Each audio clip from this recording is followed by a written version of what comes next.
அஸ்ஸலாமு அலைக்கும் வரஹ்மத்துல்லாஹி வபரகாத்துஹு. அன்பிற்கினிய சகோதரர்களே, நம்மில் வாழ்ந்த ஒரு சகோதரர் அவருடைய ஜனாதாவிலே நாம் கலந்து கொண்டிருக்கிறோம். குல்லு நஃப்ஸின் ஸாயிகத்துல் மௌத் என்று அல்லாஹ் ரப்பல் ஆலமீன் சொல்லி காட்டுகிறான். குல்லு நஃப்ஸின் ஸாயிகத்துல் மௌத், ஒவ்வொரு மனிதனுக்கும் மரணம் வந்தே தீரும். உலகத்திலே மனிதர்களாக பிறந்த எல்லோருமே மரணத்தை சந்தித்தே தீருவார்கள். திருமறை குர்ஆனில் மரணத்திற்கு யகீன் என்று அல்லாஹ் பெயர் வைக்கிறான். யகீன் என்றால் இது நிகழ்வதில் எந்த விதமான சந்தேகமும் இல்லை. மரணத்திற்கு, மௌத்திற்கு யகீன் என்று ஒரு பெயரை அல்லாஹ் வைக்கிறான். மற்ற விஷயங்களிலாவது மனிதனுக்கு சந்தேகம் வரலாம். ஏன் கடவுள் இருக்கின்றானா இல்லையா என்பதில் கூட மனிதனுக்கு சந்தேகம் வரலாம். எல்லா விஷயங்களிலும் மனிதனுக்கு சந்தேகம் இருக்கலாம். சந்தேகமே இல்லாமல் மனிதன் உறுதியாக நினைக்கின்ற ஒரே செயல் இந்த மரணம், மவுத். இதுல ஜாதி மத எந்த விதமான வேறுபாடும் கிடையாது. இந்த மரணத்திலே கலந்து கொண்ட, இந்த ஜனாதாவிலே கலந்து கொண்ட நாம் உண்மையான படிப்பினைகளை பெறுகின்றோமா?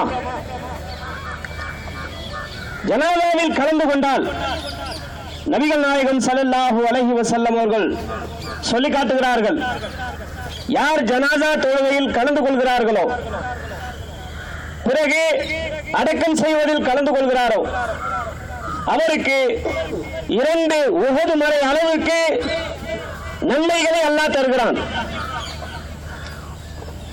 வெறுமனே தொழுகையில் கலந்து கொள்வதோடு, அடக்கம் செய்வதில் கலந்து கொள்வதோடு நின்றுவிட்டால் இந்த நன்மைகள் கிடைக்காது. ஜனாதாவில் கலந்து கொண்டதற்கு பிறகு நம்முடைய வாழ்க்கை முறை மாற வேண்டும். இவரை அடக்கம் செய்ததோடு நம்முடைய வேலை முடிந்துவிட்டது, நம்முடைய காரியம் முடிந்துவிட்டது, இனி நாம் நம்முடைய வேலையை பார்க்கலாம் என்கிற சிந்தனை இல்லாமல் இன்று இவரை அடக்கம் செய்திருக்கிறோம், நாளையே கூட நம்ம இங்கே கொண்டு வந்து அடக்கம் செய்வார்கள். குர்ஆனிலே பல இடங்களிலே அல்லாஹ் சொல்கிறான், இன்ன இலா ரப்பிக ருஜா, நீங்கள் திரும்பக்கூடிய இடம் உங்களுடைய இறைவனை நோக்கிதான். நன்றாக நடக்கும் போதே நீங்கள் அல்லாஹ்வை நோக்கி வந்துவிடுங்கள். உங்களுடைய கால்களில் சக்தி இருக்கும் போதே நீங்கள் அல்லாஹ்வை நோக்கி வந்துவிடுங்கள். உங்களால் நடக்க முடியும் போதே நீங்கள் அல்லாஹ்வை நோக்கி வந்துவிடுங்கள். ஒரு கட்டம் வரும், நான் வரமாட்டேன் என்று நீங்கள் நினைத்தாலும் உங்களை தூக்கிக் கொண்டு அல்லாஹ்வை நோக்கி வருவார்கள். ஜனாதா என்பது என்ன? மனிதன் எவ்வளவு அடம் பிடித்தாலும், எவ்வளவு பிடிவாதமாக இருந்தாலும், நான் அல்லாஹ்வை நோக்கி போக மாட்டேன் என்று எவ்வளவு அடம் பிடித்தாலும் அவனை தூக்கிக் கொண்டு வருகிறார்கள். ஆனால் அங்கே பாருங்கள், அல்லாஹ் சொல்றான், என்னுடைய அடியான் இறந்து விட்டான், அவனை குலுங்காமல் அலுங்காமல் அவனை பத்திரமாக தூக்கி கொண்டு வாருங்கள். சந்தூக்கிலே வைத்து எப்படி நாம் கொண்டு வருகிறோம்? இது அல்லாஹ் மரணத்திற்கு பிறகு நமக்கு தரக்கூடிய மரியாதை. ஆனால் ஹயாத்தோடு இருக்கும் போது நாம் அல்லாஹ்விற்கு தரக்கூடிய மரியாதை என்ன? உயிரோடு இருக்கின்றவரை, நம்முடைய உடலில் உயிர் இருக்கின்றவரை நாம் அல்லாஹ்விற்கு தரக்கூடிய மரியாதை என்ன? மௌத்திற்கு பிறகும் மார்க்கத்தை நிலைநாட்டிய சஹாபாக்கள் எத்தனை பேர் இருந்திருக்கிறார்கள்? அபூ அய்யூப் அன்சாரி ரலியல்லாஹு அன்ஹு அவர்கள் மரணிக்கிறார்கள். அபூ அய்யூப் அன்சாரி ரலியல்லாஹு அன்ஹு எப்படிப்பட்ட சஹாபி? முதலில் நபிகள் நாயகம் ஸல்லல்லாஹு அலைஹி வஸல்லம் மதீனாவிற்குள் நுழைந்த உடனேயே இவர்களுடைய வீட்டில் தான் விருந்தாளியாக தங்குகிறார்கள். நபிகள் நாயகம் ஸல்லல்லாஹு அலைஹி வஸல்லம் அவர்களை விருந்தாளியாக இருந்து இவர்கள் கவனித்தவர்கள். இந்த அபூ அய்யூப் அன்சாரி ரலியல்லாஹு அன்ஹு 80வது வயதில் ரோமாபுரி நாட்டு நொடியில் மரணிக்கிறார்கள். மரணிக்கின்ற நேரத்தில் மரண தண்டனையை அடையக்கூடிய நேரத்தில் அந்த நேரத்தில் இருந்த ஒருவரை அழைத்து செல்கிறார். அழைத்து அவரிடத்தில் சொன்னார்கள், நான் இறந்து விட்டால் என்னுடைய ஜனாதாவை நீ தொலை வைத்து விட்டு இந்த ரோமா முறையினுடைய எந்த அளவுக்கு உள்ளே சென்று இந்த நாட்டிற்கு உள்ளே சென்று இந்த அபூ அய்யூபை அடக்கம் செய்ய முடியுமோ அங்கே போய் நீ அடக்கம் செய். மரணத்தில் கூட மார்க்கத்தை நிலைநாட்டினார்கள். தங்களுடைய மரணத்தில் கூட இஸ்லாத்தை நிலைநாட்டினார்கள். அப்படிப்பட்ட சஹாபாக்கள், அப்படிப்பட்ட வம்சாவளியில், அப்படிப்பட்ட கொள்கையில், அப்படிப்பட்ட சித்தாந்தங்களில் வந்த நாம் இன்றைக்கு சொல்வதற்கே வேதனையாக இருக்கிறது. ஜனாதா நடந்து விட்டது, மரணம் அடைந்திருக்கிறார்கள். அந்த கவலை கொஞ்சம் கூட நம்முடைய முகங்களில் பார்ப்பதில்லை. அதே அரட்டை அடிக்கிறோம், அதே பேச்சு, அதே சிரிப்பு, அதே கேலி கிண்டல். என்ன மாற்றம் ஏற்பட்டது? இந்த ஜனாதாவை பார்த்ததற்கு பிறகு என்ன மாற்றம் நம்மிடத்தில் ஏற்பட்டது? அதே பேச்சுக்கள். கபர்ஸ்தானுக்கு வந்திருக்கிறோம், கபர்ஸ்தானுக்கு வந்தவுடன் சுன்னத்தை பேணி இருக்கிறோம். கபர்ஸ்தானுக்கு வந்தவுடனேயே நுழைந்ததும் முஹம்மது ரசூலுல்லாஹ் ஸல்லல்லாஹு அலைஹி வஸல்லம் அவர்கள் சொன்னார்கள், அஸ்ஸலாமு அலைக்கும் யா அஹ்லல் குபூர் அன்தும் ஸலஃபுனா வ நஹ்னு பில் அஸர் வ இன்னா இன்ஷா அல்லாஹு பிக்கும் லாஹிகூன்.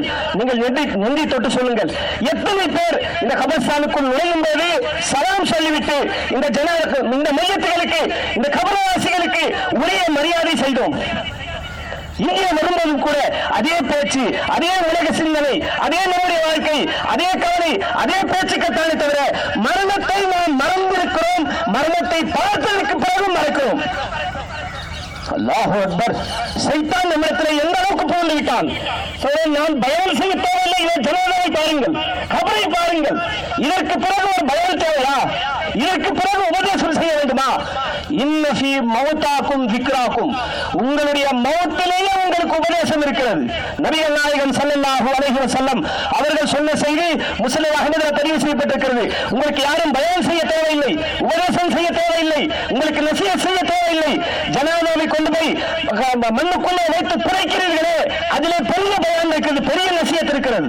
நபிகள் நாயகம் ஸல்லல்லாஹு அலைஹி வஸல்லம் அவர்கள் சொன்ன இந்த செய்தி முஸ்லிம் அஹ்மதில் பதிவு செய்யப்பட்டிருக்கிறது. அருமை சகோதரர்களே, இந்த மரணத்தின் மூலமாக, இந்த ஜனாதாவின் மூலமாக நம்முடைய வாழ்க்கை தரம் மாற வேண்டும். நாம் அல்லாஹ்வை நோக்கி வர வேண்டும். நாம் நடக்கும் போதே அல்லாஹ்வை நோக்கி வர வேண்டும்.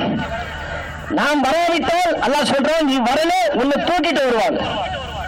அன்றைக்கு சகோதரர்களே, நபிகள் நாயகம் ஸல்லல்லாஹு அலைஹி வஸல்லம் அவர்கள் சொல்லி காட்டுகிறார்கள், ஒவ்வொரு மையத்தையும் 3 விஷயங்கள் பின்தொடர்ந்து செல்கின்றன. அவருடைய செல்வம், அவருடைய குடும்பம், அவர் செய்த செயல்கள். எத்துபவன் மையத்தை சலாசத்தும் அஹ்லுஹு வ மாலுஹு வ அமலுஹு. அவன் செய்த செயல், அவன் வாழ்நாளில் என்ன செயல் செய்தானோ, நம்முடைய வாழ்நாளில் நாம் என்ன செய்கிறோமோ, அடுத்தவன் படைக்கிறான், அடுத்தவன் செய்யறான், அடுத்தவன் சொல்கிறான். இஸ்லாம் சொல்கிறது, குர்ஆன்ல பல இடங்களில் அல்லாஹ் சொல்லி காட்டுகிறான், வ அன் லைஸ லில் இன்சானி இல்லா மா ஸஹா. ஒவ்வொரு மனிதனும் அவன் வாழும்போது அவன் என்ன முயற்சி செய்தானோ, அவன் தனக்காக என்ன சம்பாதித்தானோ, அவன் தனக்காக என்ன நன்மைகள் செய்தானோ அதுதான் அவனுக்கு கிடைக்கும். அடுத்தவர்களால் எந்த பிரயோஜனமும், எந்த புண்ணியமும் கிடையாது. நபிகள் நாயகம் ஸல்லல்லாஹு அலைஹி வஸல்லம் அவர்கள் சொல்லி காட்டுகிறார்கள், ஒவ்வொரு மையத்தையும் 3 விஷயங்கள் பின்தொடர்ந்து செல்கின்றன. ஒன்று அவனுடைய செல்வம், அவனுடைய காசு பணம். இரண்டாவது அவனுடைய குடும்பம். வருகிறார்கள், பிள்ளைகள் வர்றாங்க, பேரம் பேத்திக்கு வருவாங்க, அவருடைய உறவினர்கள் வருவாங்க. வந்து என்ன செய்ய முடியும்? 2 கைகளால் மண்ணை அள்ளி போடுவார்களே தவிர என்ன செய்வார்கள் அவர்கள்? இரண்டும் திரும்பி சென்று விடுகிறது. மூன்றாவது, அந்த மனிதன் அந்த வாழ்நாளில் செய்த அந்த அமல்கள், அந்த நற்செயல்கள், அந்த நற்காரியங்கள், அல்லாஹ்வின் கட்டளைப்படி நபிகள் நாயகம் ஸல்லல்லாஹு அலைஹி வஸல்லம் அவர்களுடைய சுன்னத்துகளை அவன் எந்த அளவுக்கு உலகத்திலே பேணி வாழ்ந்தானோ அதுதான் அவனுடைய கபருக்குள் அவனுக்கு பாதுகாப்பாக வருகிறது. நம்மை நாம் தயாரிக்க வேண்டும். இது உறுதிமொழி எடுத்துக் கொள்ளுங்கள். இந்த மரணம் என்பது அவருக்கு நிகழ்ந்ததோ இல்லையோ, இந்த மரணத்தின் மூலம் நமக்கு படிப்பினை. நாம் தூங்கும் போது ஃபஜ்ருக்கு நான் ஃபஜ்ரை தொழுதே தீர்வேன், எந்த நிலை ஏற்பட்டாலும் இனி என்னுடைய வாழ்நாளில் தொழுகையை நான் தவற விடவே மாட்டேன்.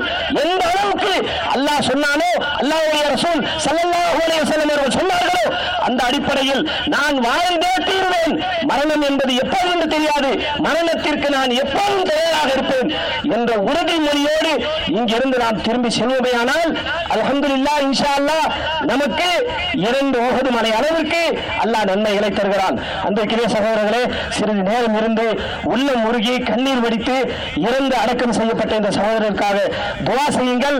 அவருடைய கபரை பாருங்கள். அதுதான் நாம் வரக்கூடிய இடம். இதுதான் நம்முடைய இடம். நாம் வர